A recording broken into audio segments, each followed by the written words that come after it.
The following presentation is part of the Beyond the Blast Doors network.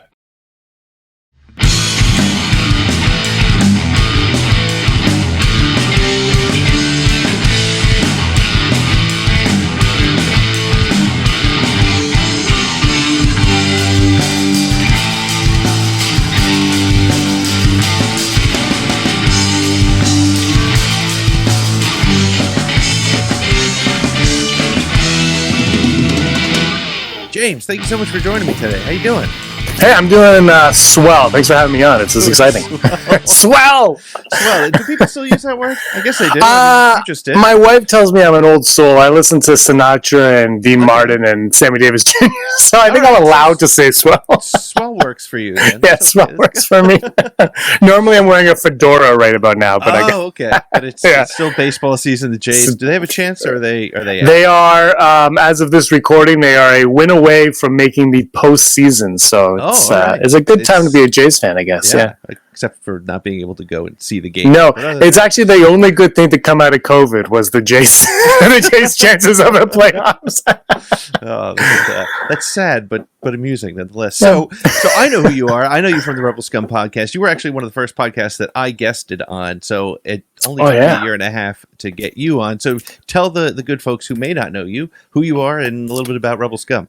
Oh yeah, I'm 1/2 or 1/3, depending on the time of day, of the Rebel Scum podcast. We've been doing it for 4 years, just over 4 years now, which is kind of crazy. Yeah, we literally just talk Star Wars for the fun of talking Star Wars. Right. And we're primarily on YouTube, but you can also find us on all the other audio platforms that we do it. It's me, Brock Smink, and Andrew Fantasia does the YouTube stuff with us, and it's been a lot of fun doing the 4 years. I have met you, first of all, but I met so many cool and different people doing this podcast that I don't think any of us doing it, actually, I don't even know about you even, maybe, expected to meet this many people when we started doing the podcast. It's insane. It's awesome. Yeah. It's really funny because, initially when I started the podcast, my show, my goal was to, I was really interested in the podcasters that I was listening to. So I was going to do like a podcast about podcasters, but I just ended up meeting all kinds of very different, interesting people, through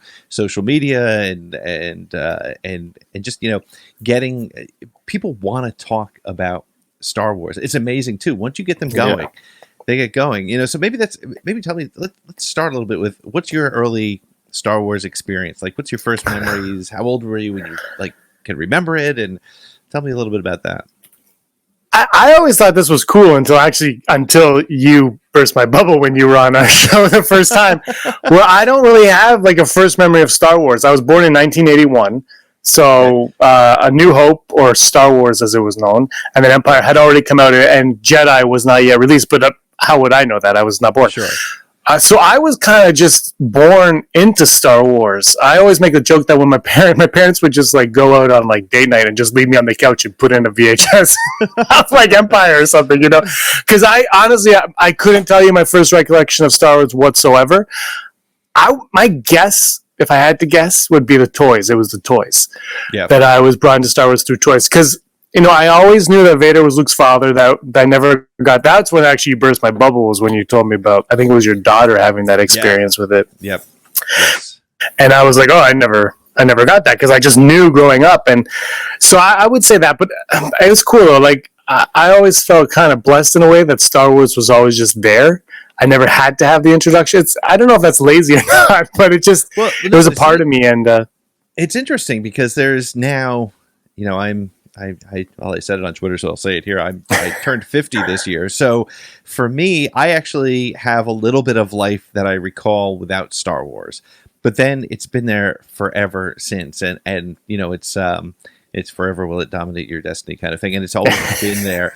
But for you, and then I look at people and I talk about it all the time on the show. I look at people like my son who he's 8 and has no idea how lucky he is to have a new Star Wars something every year, whether it's a television show or an animated series or a movie.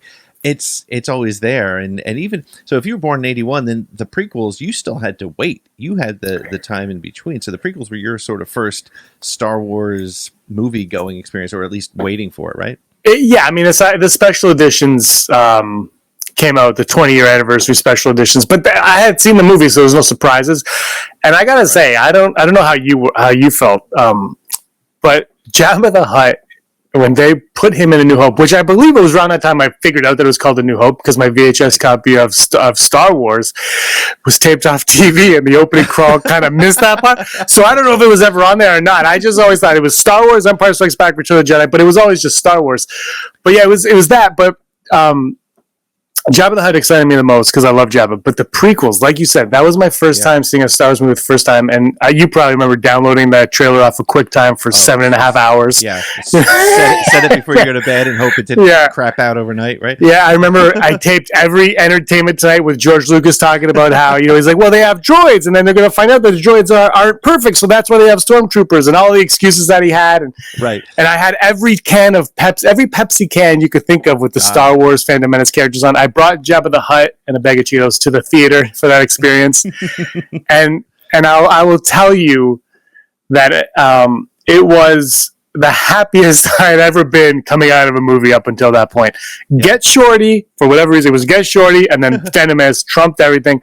I would have been 17 turning 18 when it came out. So I was at that age where you shouldn't like Jar Jar Binks, but I was all in on Jar Jar. My parents who introduced me to Star Wars said, well, what'd you think? And I said, it was the greatest.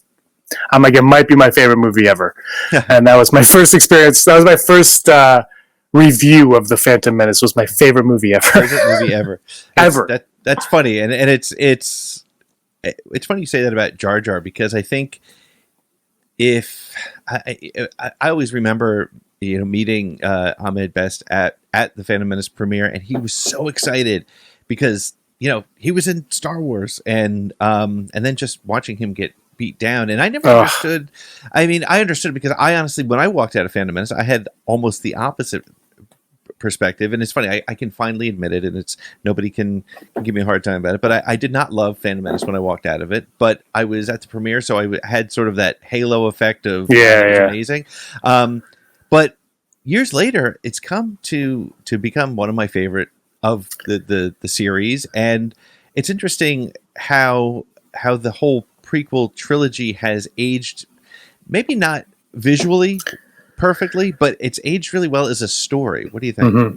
I think the other two aside, we're just talking about Phantom Menace, but I think George Lucas is a storytelling genius. I've said this before, and I've got ripped apart for him, but I just think he knows how to tell a story. Like, does anyone know how to tell a story better than George Lucas? And not just maybe one movie or two. And maybe he's not the best at executing that story, but I think he had this grand scheme, this plot for 3 movies, and we all went into it thinking we're going to see Vader. We're going to see him become Vader. But it was more than Vader. It was the Empire. It was Palpatine. It was everything. But when I watched The Phantom Menace, maybe part of it was, it was Star Wars in the theater for the first time, first experience. But I bought it on VHS, and I bought it on DVD, and I bought the Blu-rays, and I just, every time I watch that movie, and you know what, when my wife and I, when we were dating way back when, she says, it was before the podcast and everything, she said, I want to watch Star Wars. And I was like, here's the ring, let's get married. But I put on The Phantom Menace. The Phantom Menace was the one I put in. And she goes, no, I want to watch one with Vader. And I said, shh, that is Vader. And we watched all 3 prequels, bam, bam, bam, bam. And then the original trilogy came in. She goes, but I want to watch more of that. Yeah. And I didn't tell her about the Clone Wars. She's not really into animated stuff. But he has the storytelling way where, like I said, the execution might not be there, the dialogue might be there, maybe the acting isn't for you, but the overall arc is just so intriguing that you can't help but be sucked into it. And also, I don't know how you feel. I would really like to hear what you feel, but the worlds that he creates are like. Yeah. They're just. I want to go to Camino and go for a dive. That's what I want. His worlds are incredible. I love what you're saying about him telling really good stories because I think that's what it is. I think he's created this world that we're still talking about 43 years after the first film hit. Right, this world that came from his mind. I mean, that's Wizard of Oz. That's Lord of the Rings. That's these kind of key stories that just are written in that right way. And whether you like, to your point, the execution of the prequels or not, and it depends on the day. They hit you in one way or another, but the story is still there. And you're right. And whether I think it's hard to swallow at first when you've been waiting 20 years for a Star Wars movie and they're starting talking about trade route disputes. I get that. And again, as a fan and as somebody who was there, I understand how I felt and how I was like, really, that's where we're going.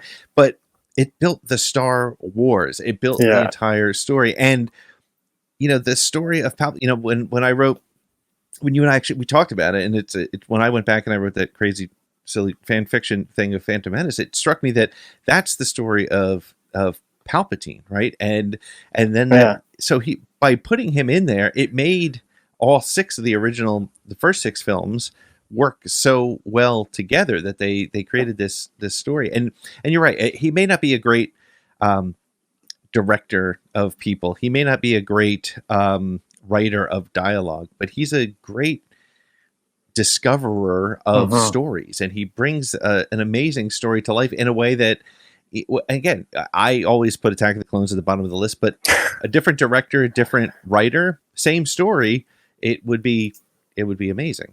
Do you remember when Attack of the Clones came out and there was there was a Spielberg interview? And because when that era, I was in college and I lived on the Force.net back then. You probably went on there. Yeah, and they had a video and Steven Spielberg and George Lucas is showing him this battle droid. And then Spielberg, I believe, at some point, I read that video or another, I might be blending them together, but he said it was the best Star Wars movie since Empire Strikes Back, is what he said about Attack of the Clones. So expectations based on that, a college kid, I was 22, whatever. I'm like, it's going to be the best. That was the first Star Wars movie I came out of underwhelmed, I'll say. Yeah. Although I saw it in the theater twice, and the second time I saw it with my parents, who, again, they introduced me to Star Wars. I love Star Wars.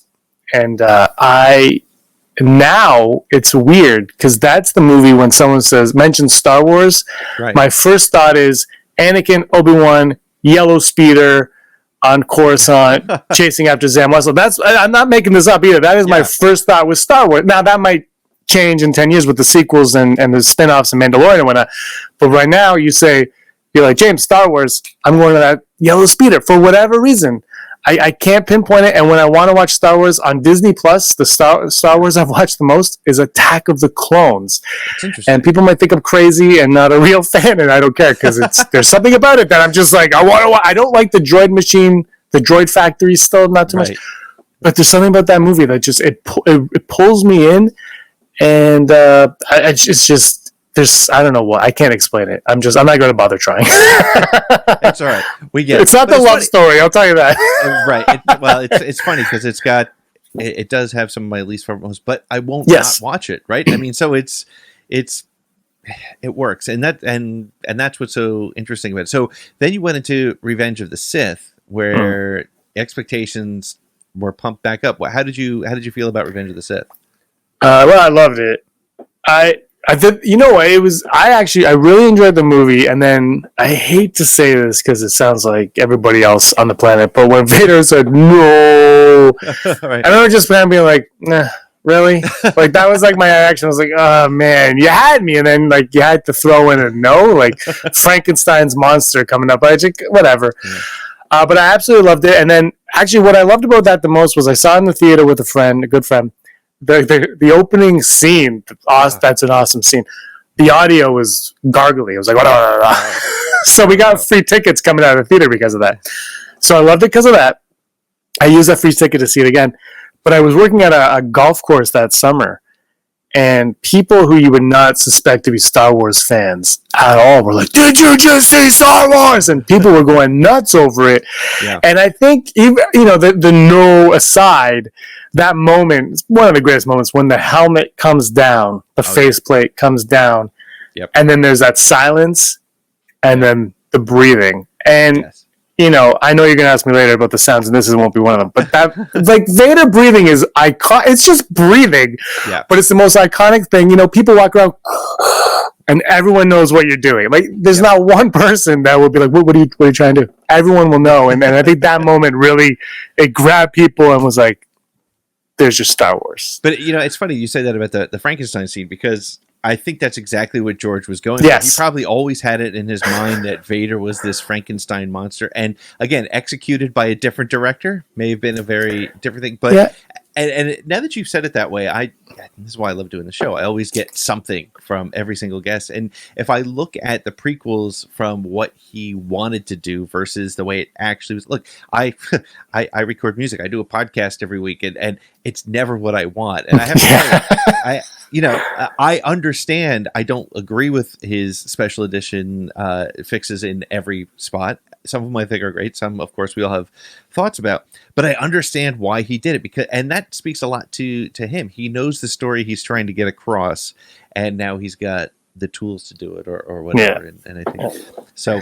That's right. I think also he was having fun with the special editions too, like the Jabba the Hutt thing. That he was just like, well, we could do it. They had it, so they just did it. And for me, that was, as I was, how old would I have been? 97, so I've been 16, 15, 16 coming in on there. That's what I wanted to see, because Jabba was one of my favorites, right? Return of the Jedi I would have been 2, so before memory and everything. So Jabba was always part of Star Wars for me growing up. Jabba, Ewoks, all that part of Star Wars. So when you throw that in there, I'm just excited. As bad as he looked, as cheesy as he looked, and Han Solo stepping over the it didn't matter, because I was getting something that resonated with me because of something else that was purely Star Wars. Well, a couple of weeks ago, I was talking to somebody about what makes a Star Wars alien work that shouldn't work anywhere else, right? We were talking about specifically the Aki-Akis on Pisana, right? You put those in any other science fiction movie, you're like, who are those dudes with rubber masks running around? But in Star Wars, it works. And I don't know if it's not even excuse it, because it's not that it's horrible, but it's like, Baby Yoda moves like an animatronic sometimes. And we don't care. It's Star Wars. It's Baby Yoda, and it's interesting that happens. And I don't know why that is, but it is funny, because as you were saying that about, because I remember when the special editions came out, that's when I was working for Star Wars Galaxy magazine, and I was having regular conversations with Steve Sansweet about the things that were going in, and I wasn't seeing them in advance, but I was seeing them when he was showing them and having conversations with him about it, and I remember just being excited to see it. And it's weird how the times have changed a little bit, in that now people go into things to look for a problem, right? I don't want to be negative, but like, people are much more likely to say, well, that was clearly blue screen or whatever. And, but at that time, the new Dewbacks, we're like, the new Dewbacks? That's amazing. The Jabba's going to be in the scene. That looks great. And so I don't know. Disappointing may not be the right word in the way we approach movies now, but then there was, as you were just talking, there was that pure magic that I don't care if it looks good or not. There's Jabba. Yeah, that's all that matters. Now we know all the baggage from the filmmaking process as we go in, and I do a bunch of indie films and stuff. I love the filmmaking process, but when I go see, it's like even with Superman and the what was that? The Justice League movie with his mustache, right? And they CG'd it out. Like, if okay, it looked bad, but if you didn't tell me, I'd probably just be like, "What's up with this?" Like, or not even think of it, But you go and you're like, "Well, that's where he had his lip done," and even Solo. I love the Solo movie. But people, as soon as they ended, they go, "You could tell they changed the director." How can you tell? Because you went in there knowing what happened. The drama behind it. Right. And this is, it's even with the sequel trilogy even comes up. You're like, "Oh, they did that." It's like, no, well, why do you need to know the information that you know? Why can't movies are like a magic trick? We shouldn't know how they're done. We should just go in and accept it. Right. And The Mandalorian, I'm glad they showed us the volume, because that's incredible. Yeah. But I had no idea. That's not what I expected at all when they did that. I was just like, well, I want that in my house. That's a 75-foot TV screen. Can I watch a movie on that? I'll watch anything. I'll watch The Mandalorian on it if you want. But I think, honestly, there's just so much out there for, Google, all this, Twitter, everything. There's so many avenues for us to get information that it is taken away from the magic of movies, I think. And I think you're right in that it's also, people have access to information, which means that they want more information, which is why, and I'd love your thoughts on this sort of leak culture and this sort of, I won't go into it on this show, because this one we tend not to do leaks. That's our other shows, but this one, but like the things that we know about Mandalorian, now, right? Like, is that the way that Disney is going to be distributing this information, or how do you respond to that? Do you try to avoid it? Do you dig into it? How do you go with that? When I first started the podcast all 4 years ago, I really went hard on it, and that was the Rogue One, Last Jedi era, and those were pretty tight-lipped, I thought. However, I will say about Last Jedi, nothing at all. It was cool. We took guesses and we got a lot of them right, to be honest. But nothing was out there, which is fine. But I will say Mandalorian. So I was on this Twitter earlier today. Yeah. And my good friends over at Beyond the Blast Doors put up a poll. They put up a poll about a certain actor in a certain Mandalorian show about a certain actor's agent. And I was like, oh, what are they talking about? So I decided to look it up, and I was like, oh, well, that's disappointing now that I know. That's specifically why we didn't put it in there. Yeah. So you can ruin it yourself. Blame yourself. Yeah. Do not blame Beyond the Blast. You got it. No, I mean, but again, you guys were respectful in the question. But I did look it up myself. I don't care for leaks personally. I will look at. I mean, you do a podcast. You know how it is. Like sometimes you have to look at them for a conversation, and I don't want to, but I have to, so I do. If I had a choice, I think we talked about this before on my show, but I think part of what ruined Attack of the Clones for me personally, this is just me, was the Force.net being on there every day for, I think it was at least a year. Yeah. And no, I knew the movie. I knew that Dooku was going to try to turn Obi-Wan. I knew that Jango Fett was going to get his head cut off. I knew that Zem Wessel was a changeling. I knew like every single detail of that movie. I didn't know how it was going to be executed, but I knew what was happening in the movie. So when it happened, there was no surprise for me. Right. And so now I Rise of Skywalker, I stayed. Well, I don't know if you remember, you were on the show that we did before. Except for when we almost had it stuck. That was a fun show. Yeah. That was a lot of fun. But I stayed completely away from everything on that one because, again, it's the magic of the movie. Let it tell its story. And again, even if I know, because, I'll watch that movie over and over again. I'll watch Attack of the Clones over and over again. It doesn't ruin it for me now. But I think going in, when you have the information of whatever, you've built it up in your mind to be something. And I don't think it's rare, if ever possible, for somebody else to interpret that the way you are, because we all think so individually from each other. So if I had an idea, you had an idea, we would both come up with totally different things, even though it's the exact same. So I think that's part of the reason why I like to stay away from the leaks, is because, okay, you have a leak, but how is it going to play out? Maybe it won't be that way, or maybe you'll do it a little bit differently. And I like to stay away because our own headcanons, as fun as they can be, they interfere with what we actually get sometimes. And I think it's funny, when I walked out of Last Jedi, I had that negative reaction that a lot of people did, and some still do. But I moved on, and actually it's now become, I love it as a film. It's one of my favorite Star Wars movies. I think the way they put it together. But the reason, and my buddy, actually the guy who edited my book, he said the reason is because you went in with the story written in your head, right? I thought we're going to see Knights of Ren, we're going to see Luke fighting off blah blah blah, and we're going to do this and that, and so my headcanon, what I expected to see, was never going to be on screen, and so that was probably part of the challenge, is you write it all in your head. And that's, I think, maybe, as we were talking about before, this is the story that is not even just our generation, it's multi-generation now. And so we have expectations when somebody tells a story in that world, what we're going to get. I'm really curious to see how the sequel trilogy resonates with old and young fans in 20 years from now, 10 years from now, like the prequels, right? Yeah. I talked to somebody, he's, I think, 18, 19, 20, around that age, grew up with the prequels, loves the prequels. That's his original trilogy, right? It's the prequels. Yep. And I was talking to him, I said, I wonder what these movies are going to be like, because, like you said, we all go in. Now, based on everything we saw, I kind of had a feeling that Luke wasn't going to do anything other than be like, "I'm not going to trade you" for the whole movie. And there was, and I mean, it's funny too when you look at the sequel trilogy. You got Force Awakens is A New Hope, Last Jedi is Reverse Empire Strikes Back, and Rise of Skywalker is Return of the Jedi, but with instead of Ewoks, it's former stormtroopers. Right. Just like we basically, and people use that as a knock towards them, right? Like they just remade them.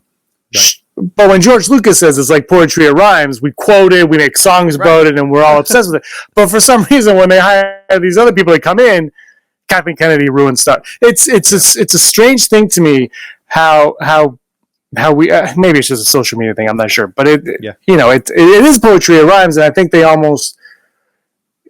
I'm always like thinking about it in my head, and I think it made sense that they mimicked. I don't know if that's the right word, but they kind of mirrored the original trilogy in that respect.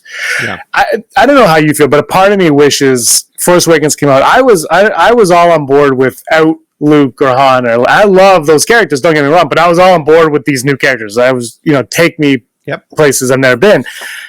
A part of me wishes they would have, especially after 9. Just been like, okay, here's Rey, and now Rey's off doing her thing. I really wish we got that. I don't know. We might. Who knows? But sorry, I'm rambling. But I'm really curious what these movies mean to people in 20 years, and how you and I even will look back on them. Because you just said your opinion of the prequels is different from when you first saw them, and then your kids and maybe grandkids in 20 years or whatever. Mm-hmm.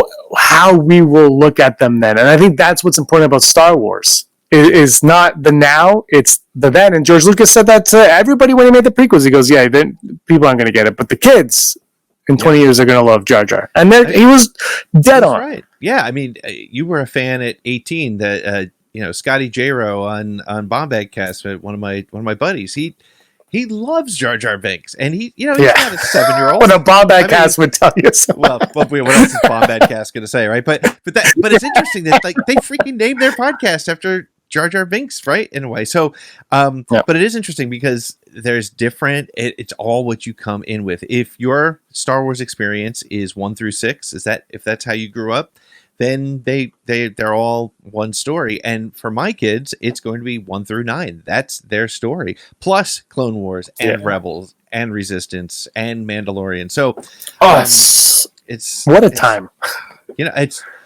There's I may have mentioned this before when we were on, because you are in Canada and I am probably one of the biggest Rush fans in the United States. I said to somebody, what an amazing time to be, but there's the Earth has been around for 4.5 billion years, and I am alive at the time of Rush and Star Wars. I'm in a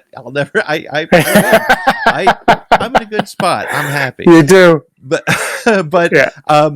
But it is interesting because I do think that even though, I think the challenge that I can't speak for you, but that I have with the sequels is, I feel like as a wrap-up story, Rise of Skywalker didn't do it for me, but that's a conversation for another time.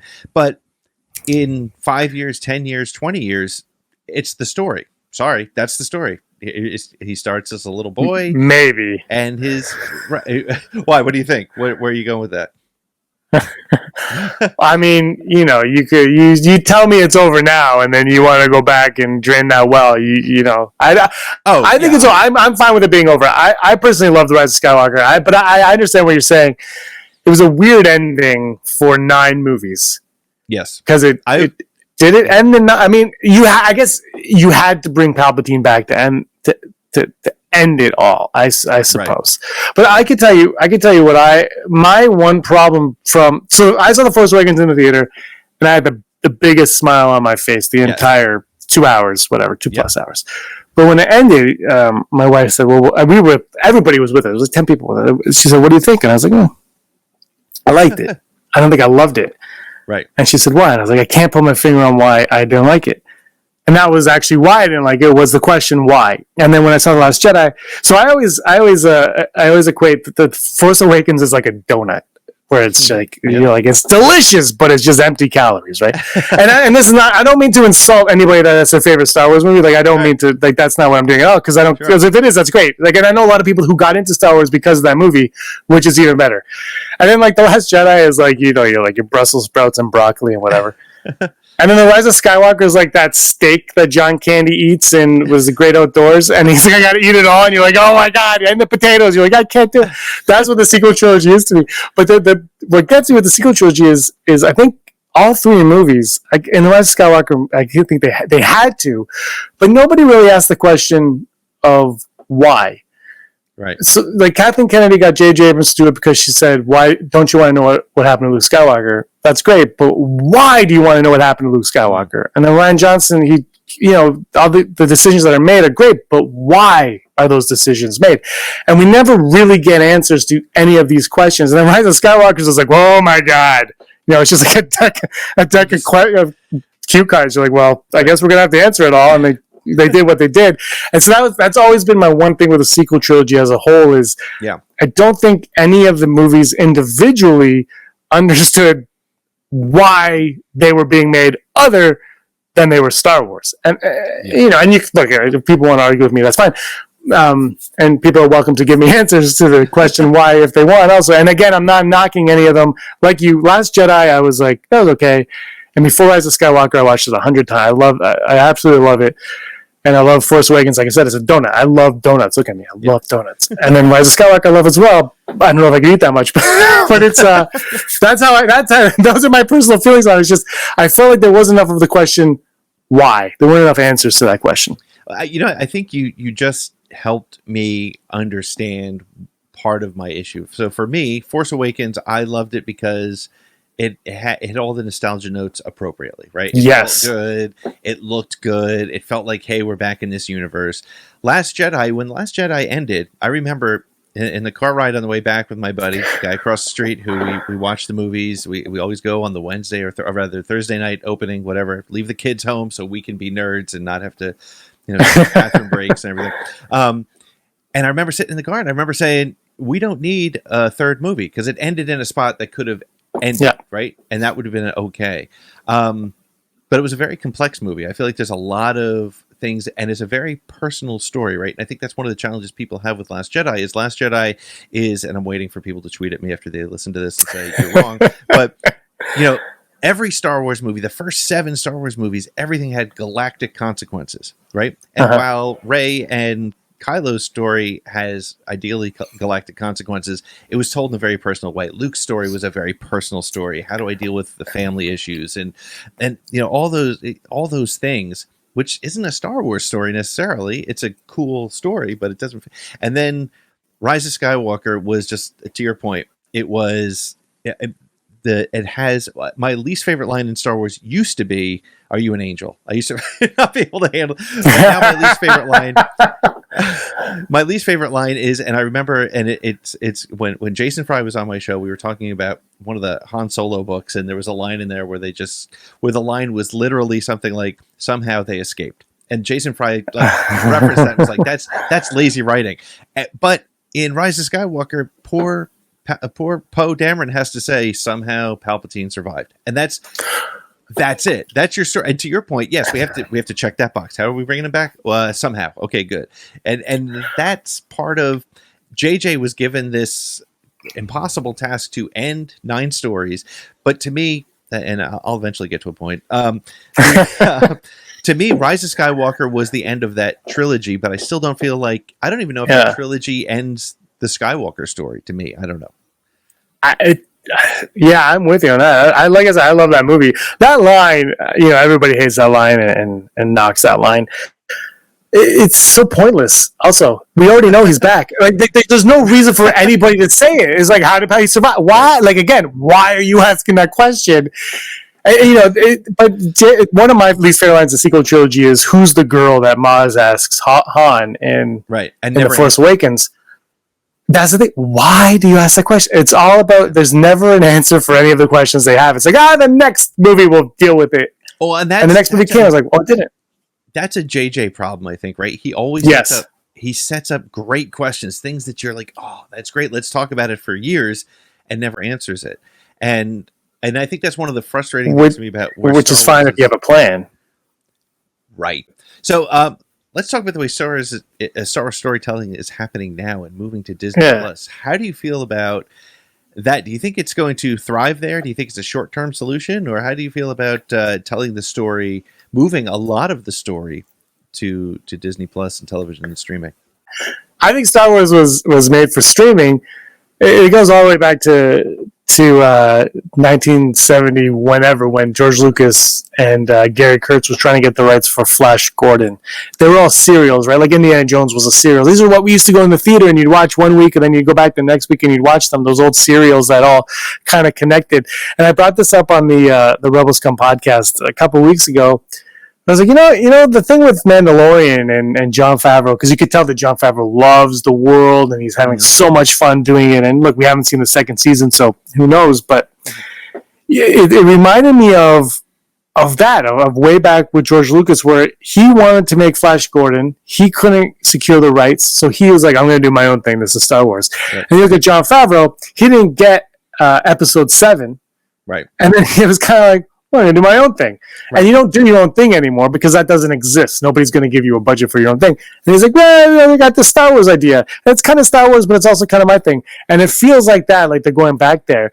Yep. But I think, look, as much as I want to see Star Wars on the big screen, and maybe that'll happen in 2023, I'm not holding my breath for any more movie announcements because is it Feige? Is it Waititi? Is it Johnson? Is it who knows what it is? But the streaming platform makes so much sense. You've got it. You want to use it. You want me to keep subscribing. You want me to keep paying my whatever it is, $8 a month, my $90 a year, whatever. Yep. You're going to give me content. Star Wars is where to go. And now you got the volume. You can do whatever you want on what they would consider a shoestring budget. Right, 10 million episodes. But so I think it's going to thrive. I'm all for it. And nowadays, I don't know if you do, but I don't. But a lot of people have theater rooms in their homes. It doesn't. What do they need the movies for right now? And you're going to do something small. It's good. It's really true. I mean, when it's you don't need even a theater in here. I mean, I like the theater experience because I like seeing it with other people and that sort of thing. But you're right. I mean. Look, I hate to admit it, but some episodes of Mandalorian I watched, I watched on my phone with headphones on. It's not optimal experience, but it worked, and I was able to do it. So yeah, I think I agree with you, and I think if I heard correctly, I think Mandalorian is starting with Chapter 9 in the next season. Oh, really? Season 2, Chapter 1. So, which is cool. That's kind of an extension of that story. It keeps it going, and that's where that goes. So, what do you think we're gonna? What do you want to see in the Mandalorian in the next season?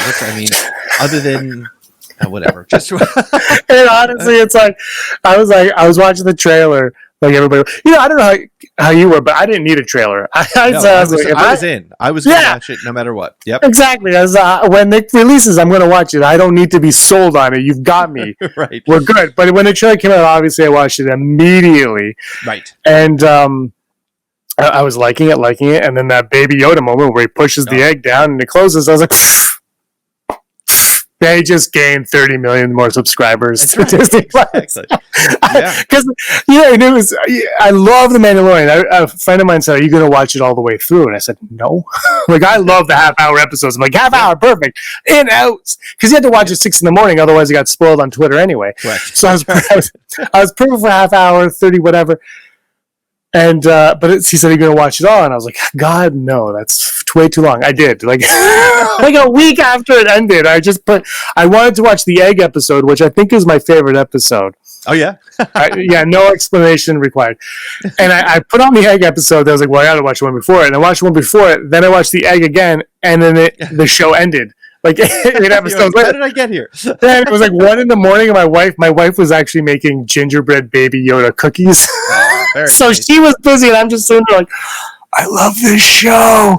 But every time Baby Yoda appeared, I'm pretty sure I just smiled like a 4-year-old, right? Like I was like, this is the greatest thing ever.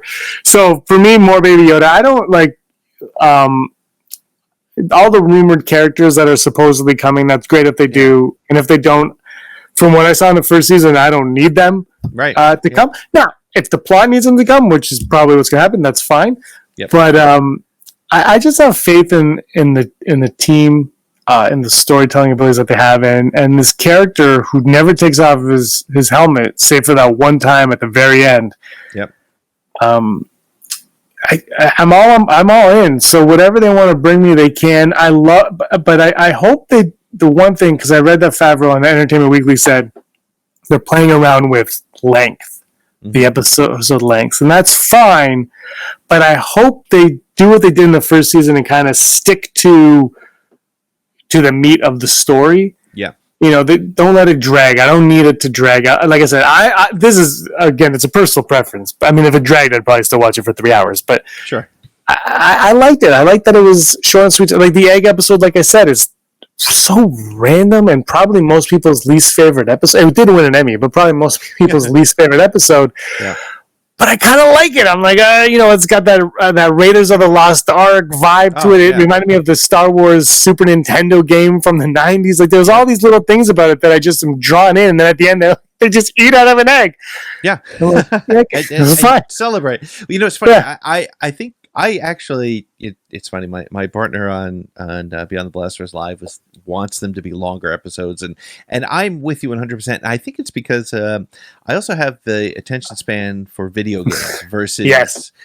There's a ton. I will readily admit there are a ton of stories that I want to watch on Netflix and Disney Plus and Hulu and Amazon, but I can't give 12 hours. Like I mean, I could. It's not like I have so much more to do, but I just don't have that attention span that I used to. 35 minutes is perfect. It leaves me wanting more, but it's given me the story and I got the meat of it. And like I said, I feel like Mandalorian felt very much like a video game. It was here's your task, go do it, beat the boss, then your next task, over and over and over.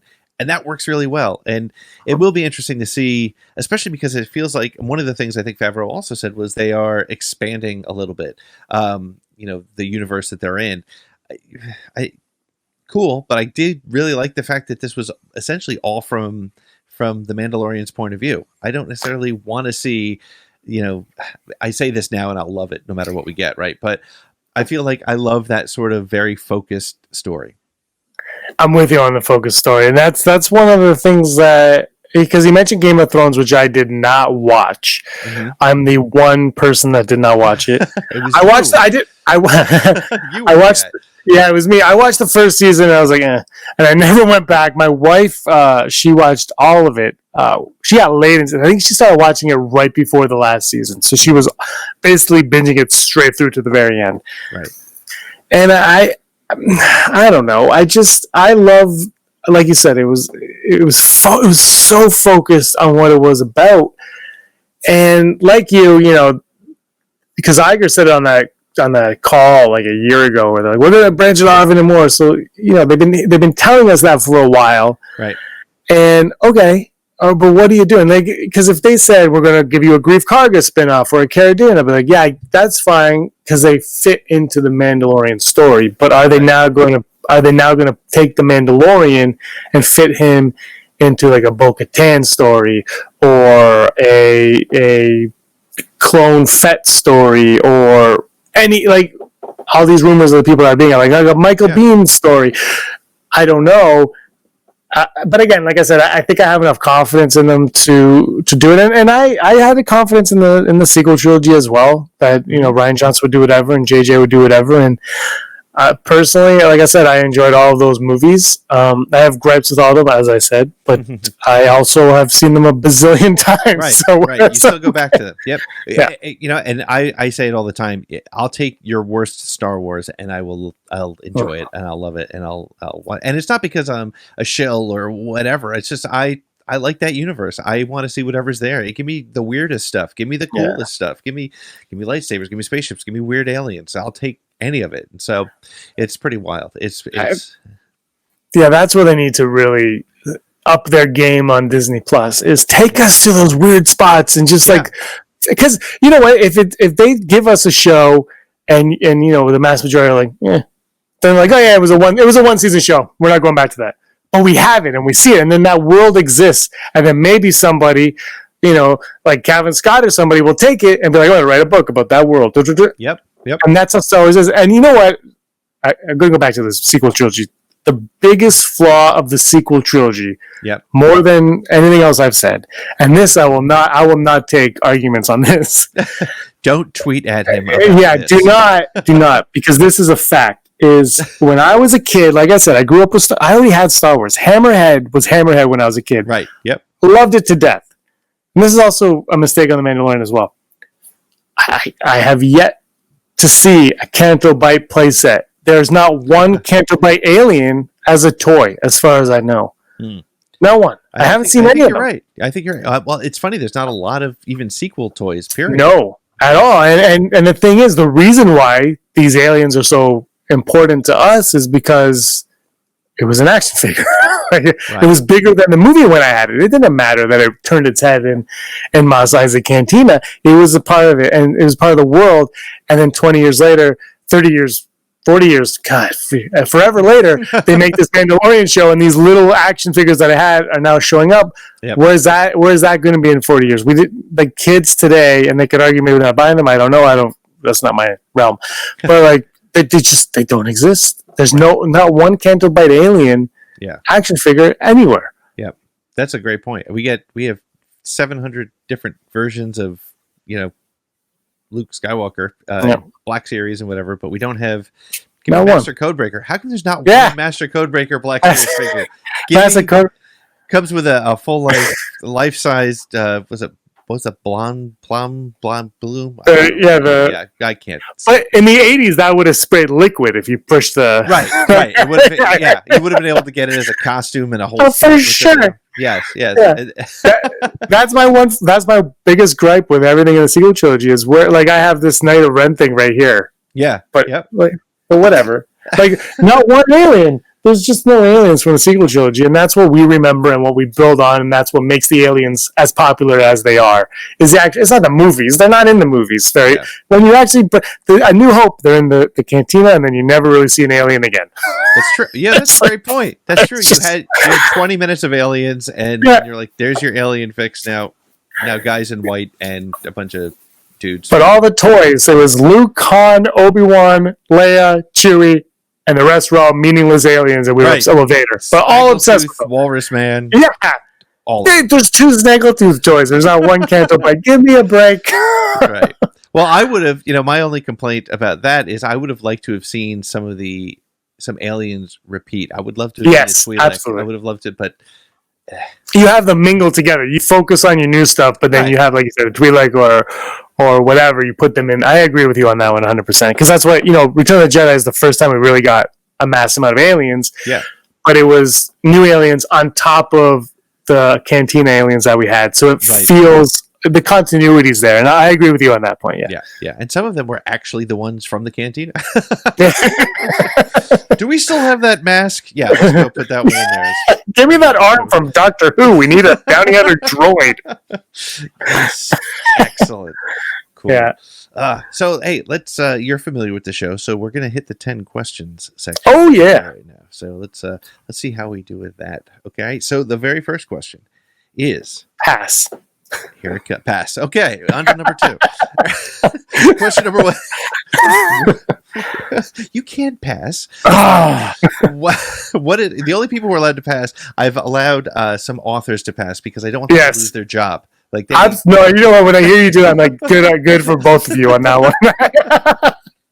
All right. So, what is your favorite Star Wars movie, TV show, or book? Okay. It's funny because my movie is always Return of the Jedi. It's always Return of the Jedi. The fact is, it's probably Phantom Menace or Attack of the Clones, to be brutally honest with you. And because Attack of the Clones is always last, I'm going to say today Attack of the Clones is mine. Phantom Menace. We're going Phantom Menace. That's your favorite. That's great. That's my favorite, yeah. Show's Mandalorian, the egg episode. Specifically. Yeah, or an Ewoks cartoon. And there's an episode of the Droids cartoon with Kylo Ren. It's actually a good episode. Were you the one that posted that? That was amazing. I did a Droids on my... I might have been. I did a review of it like over around a year ago, maybe more, on my Patreon and I tweeted it. But yeah, Kyber Ren's a great episode. But there's that show. I don't know if you've seen the Droids cartoon, to go side Akbar here and go off topic. So many years, but yeah. It's groups of 4. It's like 4 episodes, and then the droids go on to a new owner, like a new master, and there's 4 episodes, then they go into a new master. So it's kind of like 3 seasons. And I always like to think of it as Bail Organa is like, wipe that droid's memory, and they said, and also send him to random planets so he has new memories in case the Empire gets him. That's my headcanon on that one. That yeah. makes sense. So, but I'm gonna go Mandalorian, the Egg episode specifically, and my favorite book is Lords of the Sith. To be quite honest with you, wow, yeah, I absolutely love Lords of the Sith. I don't know if you've read it, but it's one of the few that I have. Now that's still EU though, now, right? That's one of the first Disney ones, I believe. Okay, right. It was very early on, and I had no interest in it, and no interest at all. My friend said this is a great book, and I grabbed it and I read it, and I really loved it. It kind of because it was the movie that actually bridged the gap between, for me, the prequels and the original trilogy. Because in that book, Vader, he thinks as Anakin, so he knows how to repair things and all that, and he's very conflicted with the Emperor, and he thinks about Padme a lot. And it was the first after I read that book, when I watched all 6 movies in a row, the original trilogy. It's when I really appreciated Hayden Christensen in the prequels. And because I watched the original and I could hear and feel the pain of Vader as Anakin underneath. And I really think that book was a big part of me seeing that for the first time. It's funny how this is that sort of revisionist prequelist history where so many people said Hayden was blocky and cardboardy and boring. And now we're all like, bring him back. Like, let's see. Yeah, I know. And I'm at the front of that line, man. I was at the front of the line saying, but I want him back. He's Anakin. He is. That's the 20-year history. That's what it is now. So I'm a huge Anakin fan. He's a good Canadian kid too. So that's true. Yeah. All right. So the next question is, what is your least favorite movie, TV show, or book?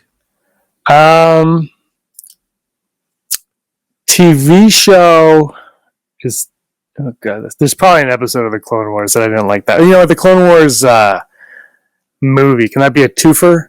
Sure. Can I go with both of those? Yeah, we'll go a twofer movie on that. To be honest, when I do the rankings on my show, we do one every New Year's Day on Rebel Scum Podcast. You were a part of it last year. Yes. My least favorite, it's live action, but my least favorite live action, I usually have The Force Awakens. Okay. It's really hard to do these, and now there's we have so many people doing them that my vote doesn't really matter. But whenever I think about it, like I said, it's a donut. I love it. It tastes really good, but at the end of the day, the other ones are a little bit more complete meals. For me personally, again. Sure. But I'm gonna go Clone Wars for that one. Book. Maybe not my least favorite, but my most disappointed was the very first Aftermath book. I believe you're a big fan of that, right? Are you? I love. Yeah, you. It's funny. But see, this is what makes Star Wars awesome, right? You and I just talked for an hour, like 2 nerdy Star Wars fans like we are, and my favorite books are your least favorite, and that's awesome. And my favorite movie is your least favorite. This is the thing that people don't understand. I think on Twitter is. It doesn't we can have different opinions. It's fine. Right. And, it's not that I hated the book. It took me 100 pages to get into it, but I think it was just the build up. I was so excited for it, and it wasn't really what I was anticipating. And that's really what it was. I was more disappointed than I don't like it. Yeah, that's kind of where I am with Rise of Skywalker. It's not that I didn't like it. It's just not what You're wrong. wanted it to be. Oh, you're right. See, I was afraid before that you just hung up on me, and you were like, "I'm." No, it's the Canadian internet. It's moose season, so they're. It might actually be. I've heard guns earlier. All right. So, would you consider yourself an Imperial or a Rebel? I like the Imperials better. I love Stormtroopers, but I'd probably be a friggin' Rebel.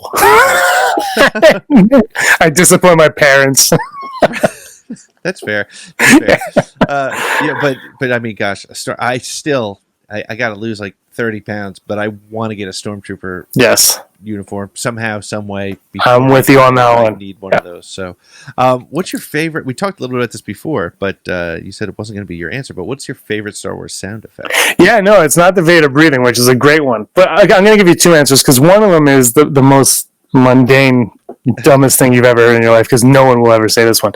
But when I was a kid, I had this, and I still do. The sound of the stormtroopers running and walking on the Death Star in A New Hope is my favorite sound effect of all time in any movie. Period. Like it's just I can listen to that all day. We recorded me and the Silver Colored Knob band guys. We recorded a song called Stormtrooper, and I end the song with exactly the sound you're talking about. Just them just like trotting along, that sort of, it's hollowy, clicky kind of metal booty kind of, that was I love that sound, and when I was a kid, I know you like it, but I used to hate hockey. Canadian boy, hated hockey growing up. I didn't watch it. My dad was watching this hockey game when I was like 5, and it's like the same sound as the puck hitting a stick. Those are my two favorite sounds, but the Stormtroopers walking. But my favorite sound is R2D2 bleep bleep bleep, because I think it was those read along books I had as a kid. R2D2 sound like Star Wars sounds like R2D2. R2D2 sounds like Star Wars. The two coincide to me. It's one and the same. So R2.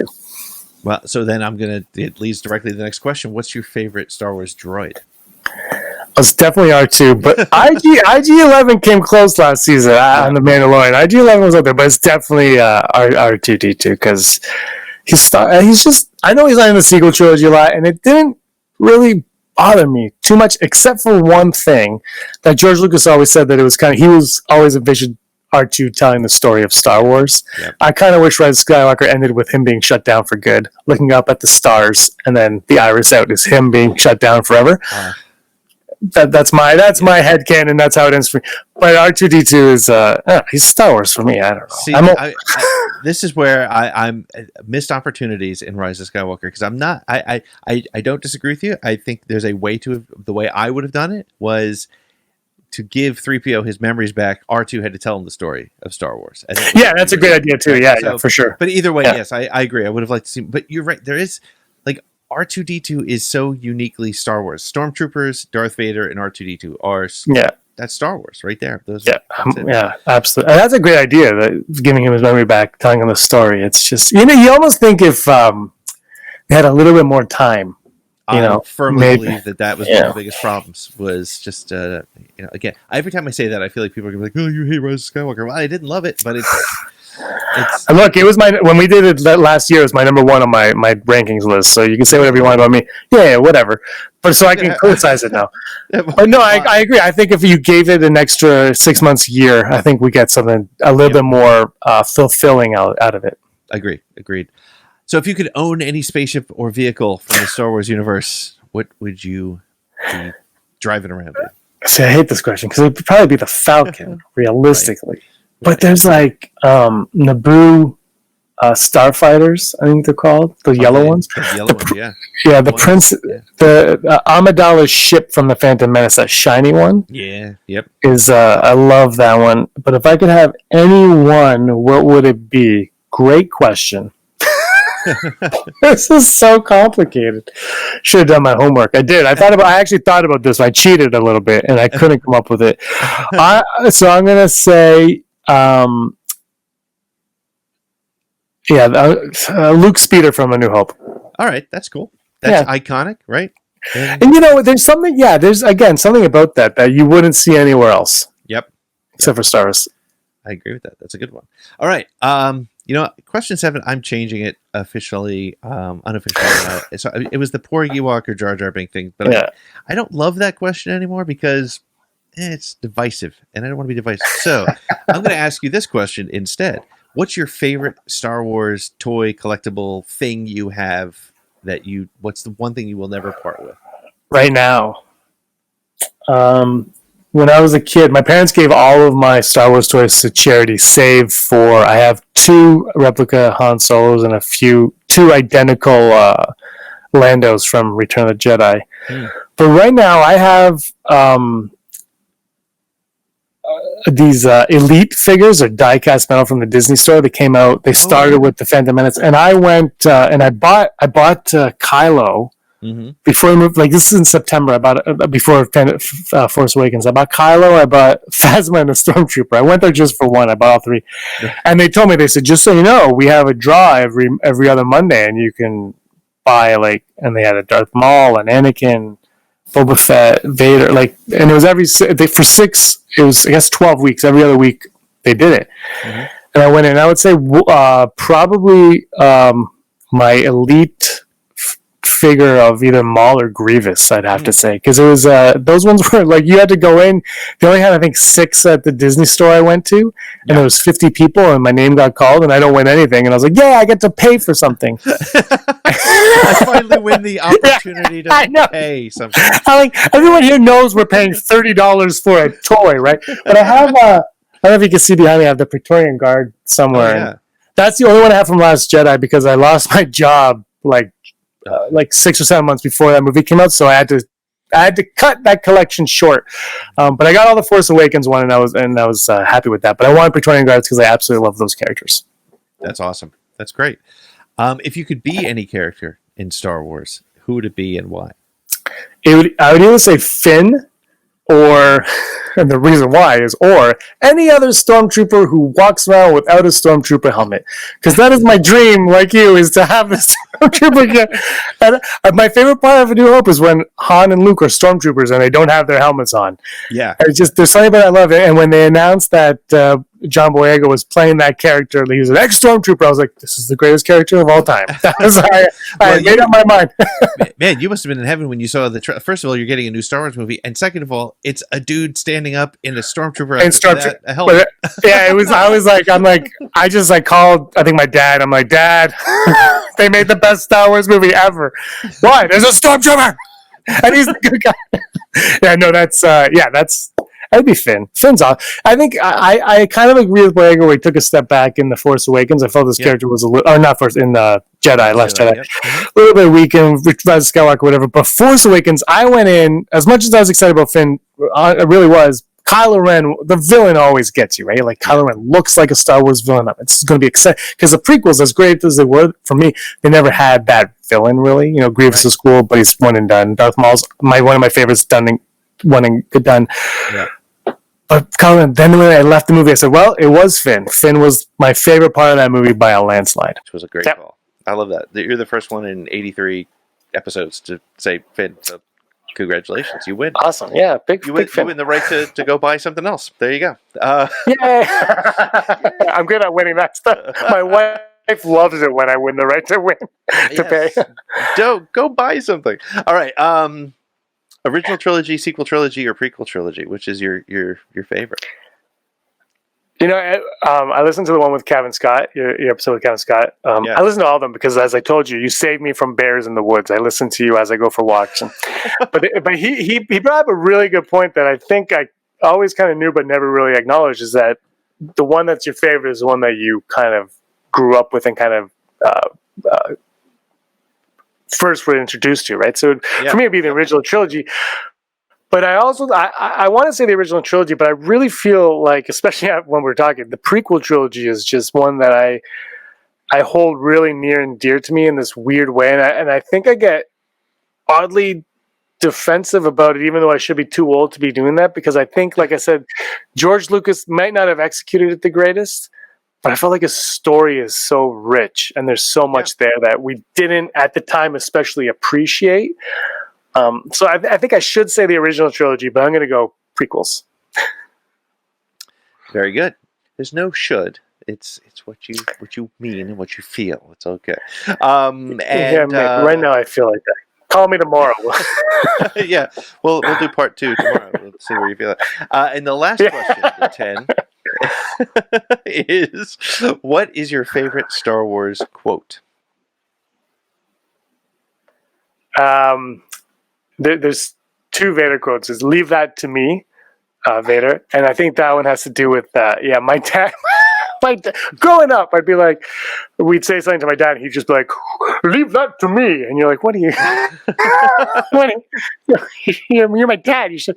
And there's other words, like I think he says to Leia or to the Imperial, he's like, "There'll be no one to stop us this time." It's like those 2 New Hope quotes from Darth Vader are my absolute favorite. They're not, they don't really get you thinking, but they are just wonderful Star Wars quotes. And James Earl Jones, man, he is a Star Wars sound, isn't he? He could be like my favorite Star Wars sound too. Yeah. Also. Well, it's funny. The Star Wars quotes are, and I've said this before on the show, they're one of two things usually. It's either something that like is very philosophical or thought thought provoking, or there are things like leave that to me that you always say. Like mine is I say, and now I actually my 11-year-old daughter finally has it memorized. It's what I really need is a droid that understands the binary language. I don't know why that is. It's because somebody says, you know what I really need, and that's what I come up with every single time. But it's that, or like me and my best friend since I was in 3rd grade. We do our probe droid sound effect, and that's our sound. So it's. And that's why, again, if we go back to sort of even the beginning of this conversation, what makes Star Wars, what is it? It's just ingrained in us, and whether it's a silly quote that we use in everyday life or something that makes us think about life differently, it's all in there. It's a pretty. I think that says something about Star Wars too. Yeah, absolutely. And again, we can complain about George's skill as a writer, but it worked. So yeah, exactly. Yep. So time heals all wounds. This is true. Was that in Star Wars? No, I don't think that was. No. But so James, this was a ton of fun, man. Thank you so much for hanging out. Tell people where they can find you on the interwebs. You can find me on my podcast, Rebel Scum Podcast, on YouTube and pretty much everywhere you find your podcast as well. You can follow me also on Twitter at Petsafina, PEZZ AFINA. We say Z in Canada, so that's where I hesitate when I try to spell it. But Petsafina on Twitter as well. Excellent. Z. Well, we speak British. Yeah, it's I took me years to say YYZ instead of YYZ, and I still do it, and I say it when I'm trying to sound like I know what I'm talking about, but I really don't. Well, Z actually, if you think about it, makes more sense. There's C, T, D, E. Right. It makes more sense. Abed said dead. Yeah. Wow. All right. So if you make it to the end of this episode, you get jokes about come to the Star Wars high class for the phonetic jokes. That's right. Thank you so much. This was a lot of fun. I'll look forward to having you on again. This is great. Yeah, thanks. I really appreciate this. It was a great time. Thank you.